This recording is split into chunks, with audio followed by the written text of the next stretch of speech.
Bu orkideleri çoğu kişi çöpe atardı. Çünkü hiç kökü kalmamıştı. Ama aslında doğru yöntemlerle bu orkideleri yeniden hayata döndürmek mümkün. Bu videoda size köksüz kalmış orkideler için kullandığım 3 farklı köklendirme yöntemini göstereceğim.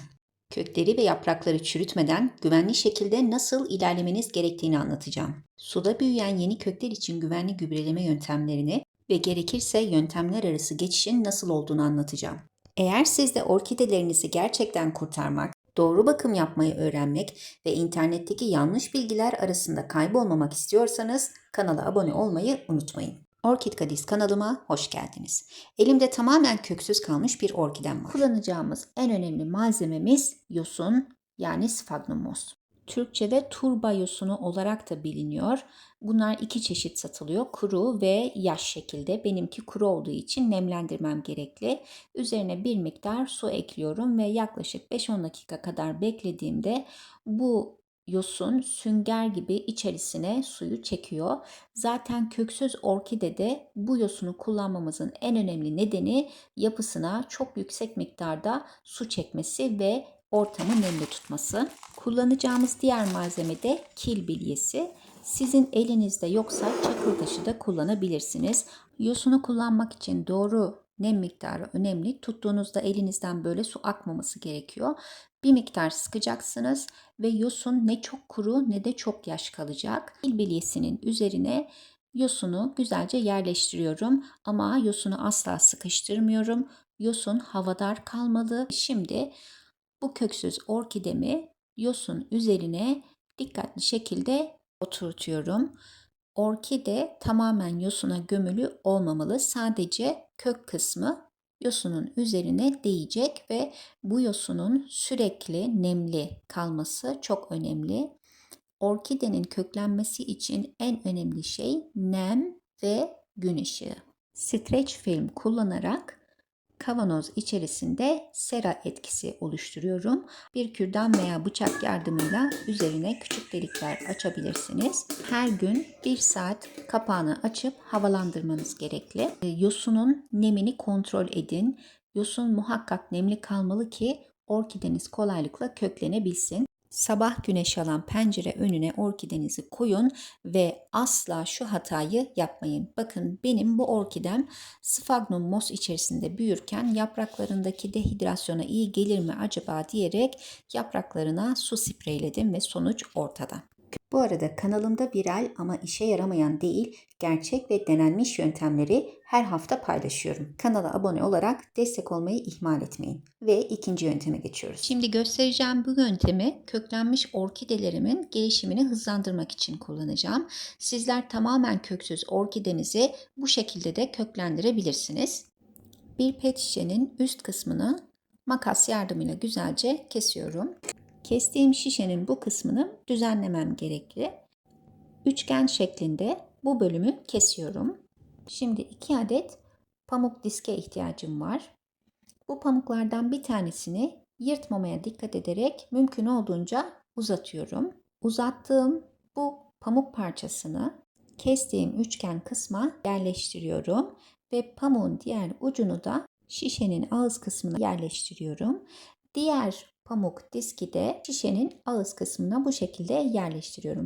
Cam bir kavanozun içerisine hazırlamış olduğum düzeneyi yerleştiriyorum ve üzerine bir miktar içme suyu koyuyorum. Bütün pamuğun ıslanmasına dikkat ediyorum. Bakın burada alttaki pamuk üstteki pamuğa su ulaştırıyor ve üzerine yerleştireceğim orkidem bu pamuklar sayesinde hem suya direkt temas etmemiş oluyor hem de sürekli su aldığı için, nemli kaldığı için daha hızlı şekilde büyüyor. Benim orkidelerimde biraz dehidrasyon problemi olduğu için üzerini yine streç filmle kapatıyorum ve bir miktar boşluk bırakıyorum hava sirkülasyonu olabilmesi için. Sizler açık da bırakabilirsiniz. Ara ara muhakkak kavanozu kontrol edin. Su bittikçe kavanoza su ekleyin ama su miktarı kesinlikle orkidenin gövdesine erişmeyecek. Sadece pamuk yardımıyla orkideniz nemli kalacak. Köklendirme yöntemlerinden üçüncüsü ve en çok bilineni ters su kültürü. Bu yöntemde orkidenin yaprakları suya değer ve kök kısmı yukarıda kalır. Tamamen köksüz kalmış orkideler için güvenli bir yöntemdir. Bu yöntemde orkideler yaprak aracılığıyla gövdeye su taşır ve yeni yapraklar ve kökler geliştirebilir. Bu yöntemde dikkat etmeniz gereken ara ara suyu kontrol etmeniz ve yaprakları yıkamanız. Çünkü bir müddet sonra yapraklarda jelimsi bir tabaka oluyor ve bu da su emilimini etkileyebilir. Tüm bu köklendirme süreçlerinde bazen yöntemden yönteme geçiş yapmanız gerekebilir.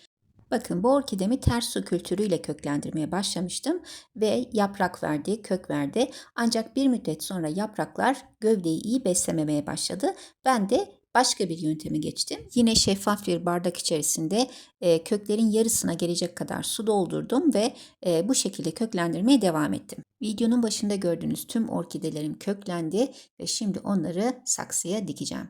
Peki bir soru daha var. Ne zaman orkideleri saksıya aktarabiliriz? Kural 1. Orkidelerin kök uçları yeşil ve aktif olmalı. Bu orkide köklerinin sağlıklı ve büyümeye devam ettiğinin işaretidir. Saksıya aktardığınızda çok hızlı şekilde adapte olur ve büyümeye devam eder. Kural 2. Orkide köklendirme döneminde en az 2 yeni yaprak vermiş olmalı ve en az 3 yeni kök çıkarmış olmalı ve orkide kökleri en az 5 santim kadar uzamalı. Eğer orkidenizi dikmekte gecikirseniz benim gibi saksı seçimi konusunda sıkıntı yaşayabilirsiniz. Çünkü kökler uzamaya devam ediyor ve uygun bir saksı bulmak gayet zor oluyor. Üçüncü kural da orkideyi kesinlikle çok büyük bir saksıya dikmemeniz gerekli. Çünkü orkideler büyük saksı sevmiyorlar ve büyük saksılar kurumakta geciktikleri için de köklerde çürümeye neden olabilirler. Dördüncü kural. Orkideyi saksıya dikmeden önce iç harcı iyice yıkamanız ve tozlardan arındırmanız gerekli. 2-3 saat ılık suda iç harcı bekletin ve iyice nemlendirin. Ayrıca saksı içerisine nem dengesini korumak ve köklendirmeyi devam ettirmek için yosun da kullanabilirsiniz. Yeniden köklendirme yaparken orkidelerde yaprak sararması olabilir. Bu gayet normaldir. Eğer orkideniz yeni yapraklar ve kökler çıkarmaya başladıysa sararmış yaprağı kesebilirsiniz. Ters su kültüründeki bu orkidemi köklerden nemlendirerek büyütmeye devam ettim. Peki orkideleriniz köklenmeye başladıktan sonra onlara gübre verebilir misiniz? Elbette verebilirsiniz. Orkideniz köklerini yeteri kadar büyüttüyse kökten gübreleme yapabilirsiniz. Seyreltilmiş pirinç suyu ya da muz kabuğu suyunu en fazla 10 dakika köklere uygulayabilirsiniz. Başka herhangi bir gübre kullanmanızı tavsiye etmem ve sadece ayda bir kere yeterlidir. Kesinlikle yapraklara herhangi bir gübre uygulamayın. Çok önemli, orkidenizi yeniden köklendirmek isterken öldürmeyin. Köksüz kalmış orkideyi yeniden köklendirmek istiyorsanız ve çiçek sapı varsa çiçek sapını kesmeniz gerekli. Çünkü orkide enerjisini tamamen yeniden kök vermeye harcamalı, yoksa bu şekilde ölür. Sizlere harika bilgiler verdim. Kanalıma abone olmayı, bir teşekkür bile olsa yorum yazmayı ihmal etmeyin. Hoşça kalın, sevgiyle kalın.